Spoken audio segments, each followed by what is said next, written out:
नमस्कार, मैं बप्पी राय और आप देख रहे हैं मैं बस्तर।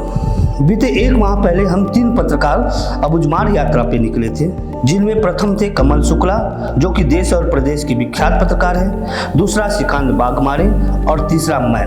यूँ तो कमल शुक्ला 54 बार से अधिक अबुझमाड़ का दौरा कर चुके हैं, किंतु इस बार का दौरा उनके लिए बिल्कुल अलग था।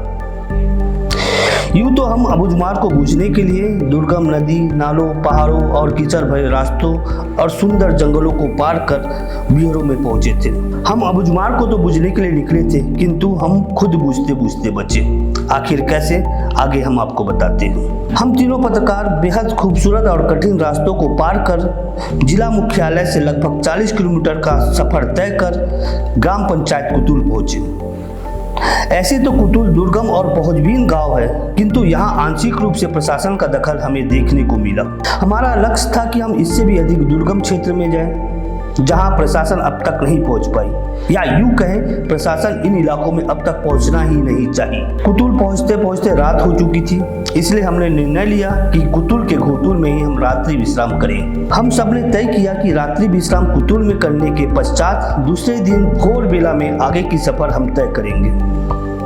हमें नहीं मालूम था कि कल हमें आगे कहां जाना है, क्योंकि कुतुल तक ही अंतिम रास्ता था। दूसरे दिन कुतुल के घोटुल में हमसे मिलने के लिए गांव के कई बुजुर्ग और मुखिया आए। गांव के मुखियाओं ने हमें बताया कि हम आगे नहीं जा सकते। उन्होंने हमारे आगे जाने की बातों को नकार दिया। चूंकि हम अंदरूनी इलाकों में रह रहे ग्रामीणों का दुख दर्द और व्यथा को जानने के लिए निकले थे, अतः हमने गाँव के मुखिया या प्रधानों को इस बात का विरोध किए कि हमें वे पत्रकारिता करने से नहीं रोक सकते, इसलिए हम किसी भी हाल में आगे को निकलेंगे।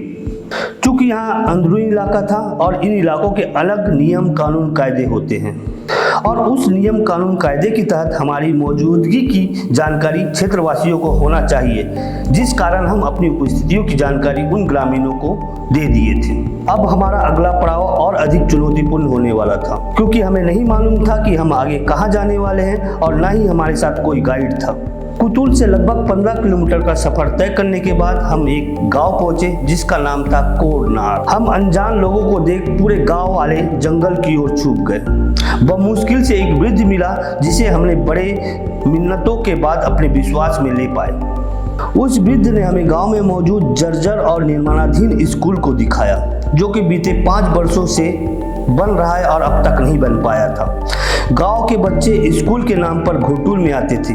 यहाँ के बच्चों को उनका शिक्षा का अधिकार से वंचित रखा गया था। सरकारी कागजों में तो यहाँ स्कूल और शिक्षक है, किंतु जमीनी हकीकत भिन्न है। यहाँ शिक्षक कभी नहीं आते, या आते भी है तो माह में एक बार। उसी दौरान गांव में पांडु नामक एक अन्य युवक मिला, जिसने अपनी आप बीती बताई कि किस तरह उसे सुरक्षा बलों ने निर्दोष होने के बावजूद भी 2 वर्षों तक नक्सली बताकर जेल में रखा।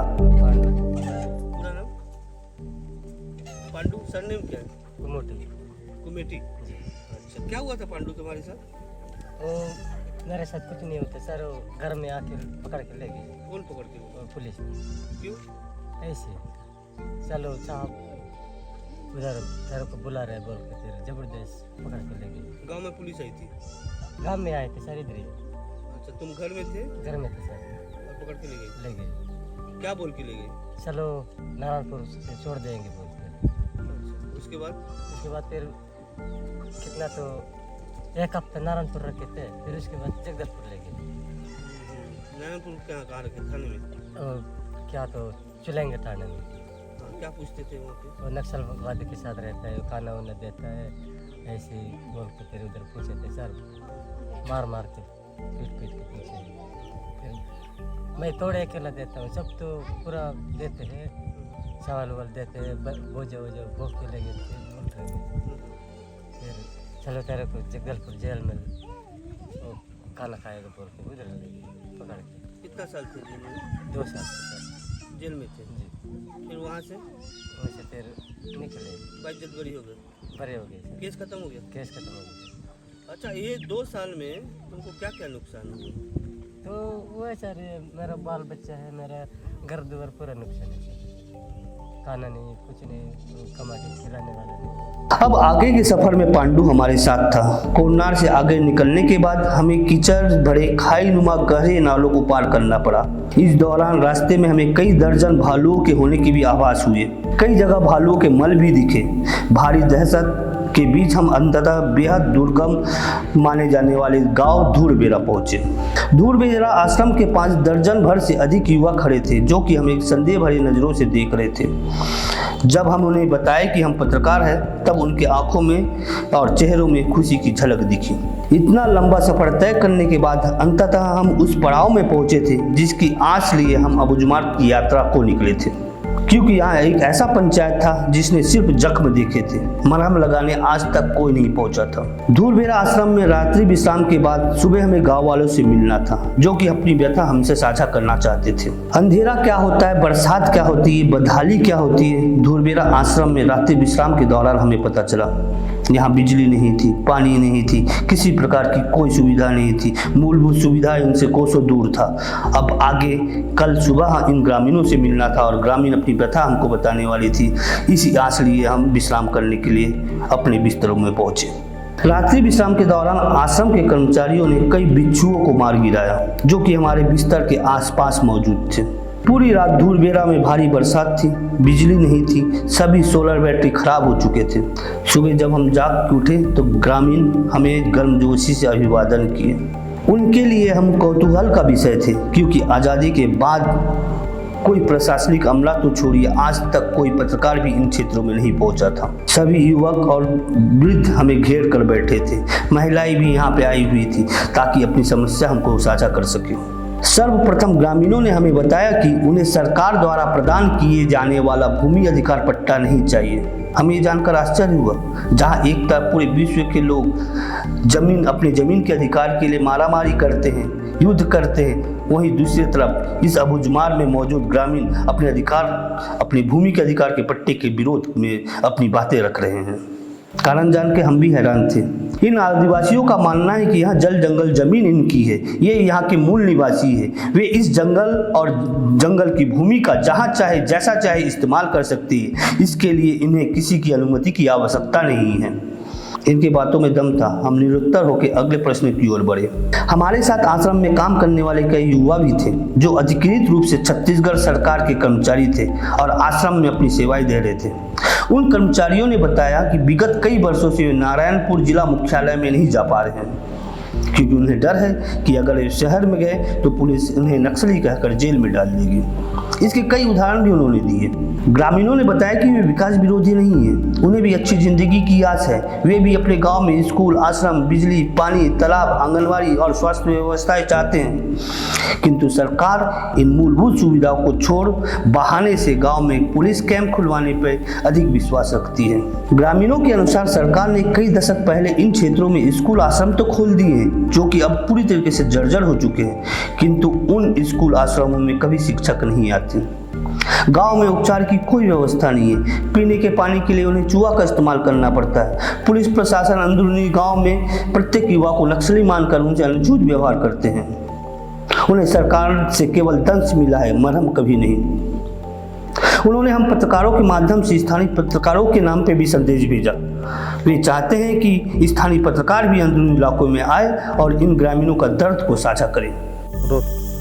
नमस्कार, मैं बप्पी राय और मैं इस वक्त मौजूद हूँ नारायणपुर जिला के धूरबेरा पंचायत, जो कि जिला मुख्यालय से लगभग 60 किलोमीटर दूर है। यहाँ पहुँचने के बाद बड़ा एक अजीब सा वाकया या अजीब सा शब्द मेरे कानों में गूंजा।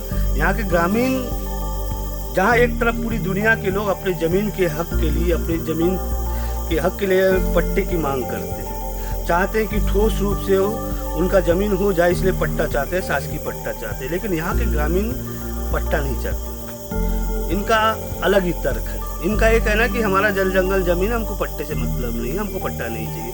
तो इन्हीं से पूछते हैं आखिर इनको पट्टा क्यों नहीं चाहिए। क्या नाम है दादा आपका?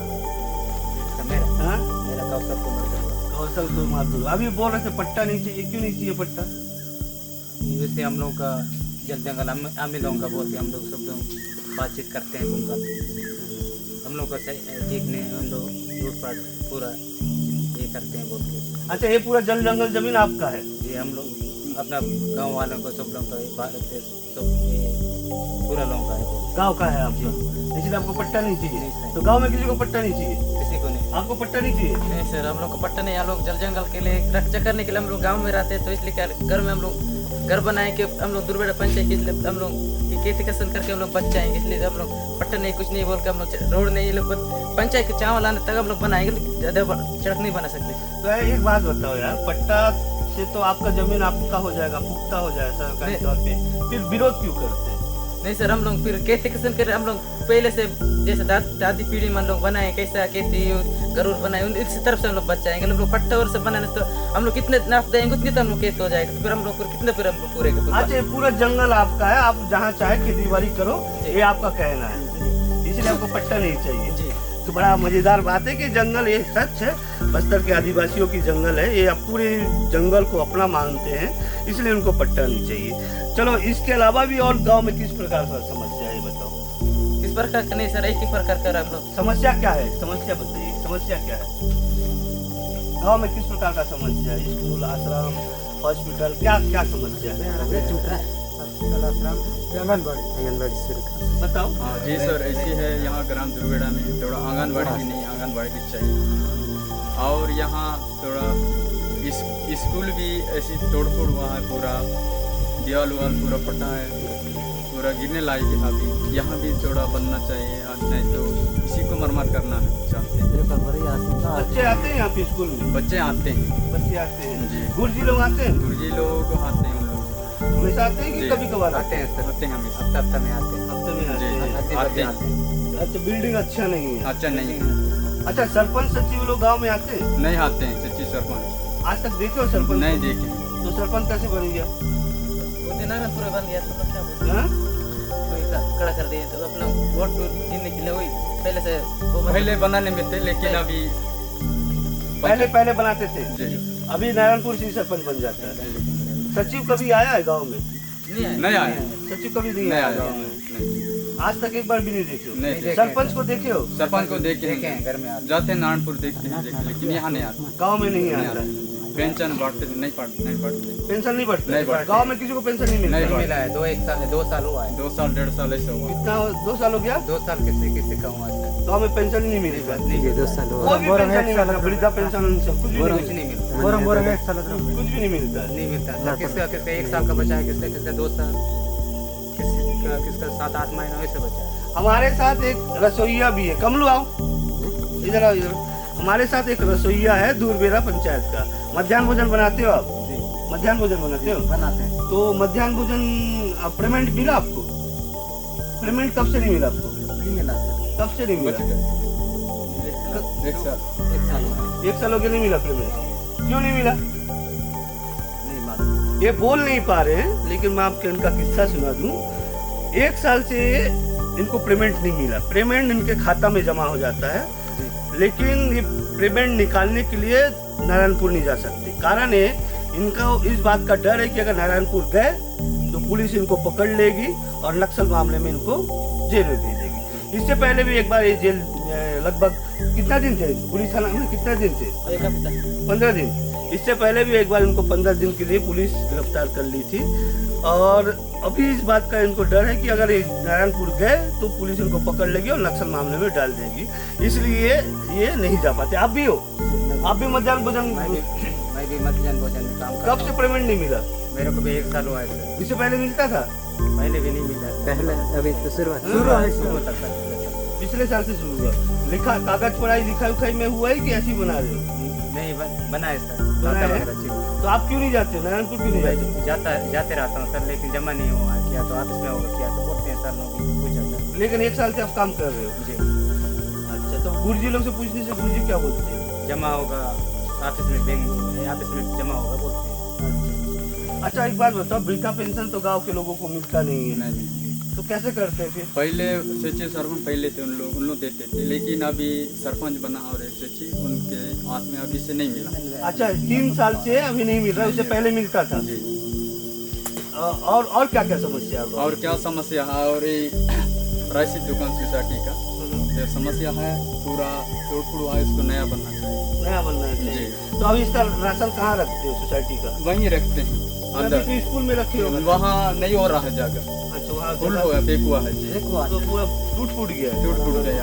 अब ये बरसात में रखेंगे तो पूरा साल सड़ जाएगा चल जाएगा। जी। 4 महीने का स्टॉक है। जी, 4 महीने का स्टॉक तो समस्याओं का अंबार सरकार प्रशासन कभी इन इलाकों में आती है? नहीं प्रशासन का कोई आदमी आता है? नहीं आता। बड़ा मजेदार कहानी है कि आप ये सोच के ताज्जुब खाएंगे कि आज तक कोई प्रशासनिक अमला इन इलाकों में नहीं आया। और तो और सबसे बड़ी बात, आज पहली बार आज़ादी के 23 साल के बाद पहली बार कोई पत्रकार भी इस गांव में आए। ऐसा ही है ना? आज तक कोई पत्रकार भी नहीं आया। आज फर्स्ट बार आप लोग आए। पत्रकारों को जानते हो ना क्या होता है पत्रकार? जानते हो? जी जानते हैं, कैमरा को देखते हैं। तो पहचानने होता है यानी कि बड़ा मजेदार कहानी है। सोचिए नारायणपुर से मात्र 60 किलोमीटर दूर है। यहाँ भी लोग जिंदा रहते हैं, यहाँ के लोग भी जीना चाहते हैं, यहाँ के लोगों को भी मूलभूत सुविधा चाहिए होता है, लेकिन शासन प्रशासन ने आज तक इन इलाकों में हस्तक्षेप नहीं किया है। और तो और जिनसे इनको उम्मीद है पत्रकारों से, वो पत्रकार भी इन इलाकों में नहीं पहुँचते। हम पत्रकार साथी को जरूर बोलेंगे, यहाँ के लोग आपसे अपेक्षाएं रखते हैं, आप आइए, इनका दर्द समझिए, इनका दर्द सुनिए। वो चाहते हैं कि आप इन इलाकों में आए और उनकी आवाज़ बने। इस पूरे कवरेज को पूर्ण करने के बाद हम वापस नारायणपुर लौटे। लौटने के दौरान हमें अपनी गाड़ियों के मडगार्डों को पत्थरों से तोड़कर अलग करना पड़ा, क्योंकि उस क्षेत्र में मौजूद चिकनी मिट्टी हमारी गाड़ियों को आगे बढ़ने से रोक रही थी। हमारे साथ आए पत्रकार कमल शुक्ला कई बार गंभीर होकर मूर्छित अवस्था में भी पहुंच चुके थे। उनकी बीपी हाई हो चुकी थी, शुगर बढ़ चुका था, तेज बुखार था, किंतु हम हार नहीं माने और लगातार भारी परिश्रमों के बाद कमल शुक्ला और हमारी पूरी टीम वापस नारायणपुर पहुंची। यह खबर एक माह के बाद हम इसलिए साझा कर रहे हैं क्योंकि हमारे साथ गए वरिष्ठ पत्रकार कमल शुक्ला गंभीर रूप से बीमार हो चुके थे और उन्हें रायपुर रामकृष्ण हॉस्पिटल में एडमिट किया गया था। वे डेंगू और मलेरिया के चपेट में आ गए थे और मैं जगदलपुर हॉस्पिटल में मलेरिया का उपचार करवा रहा था। हम पत्रकार मात्र 2-3 दिन ही उन क्षेत्र में रहे और मरते मरते बचे। सोचिए उन इलाकों में रहने वाले आदिवासी कैसे जीते होंगे, उनकी ज़िंदगी कैसी होगी, किस तरह अपनी ज़िंदगी बिताते होंगे। उन आदिवासियों की आप बात कीजिए, उन आदिवासियों के बारे में आप सोचिए जिन्हें आज तक हमने मूलभूत सुविधा भी प्रदान नहीं करवा पाए।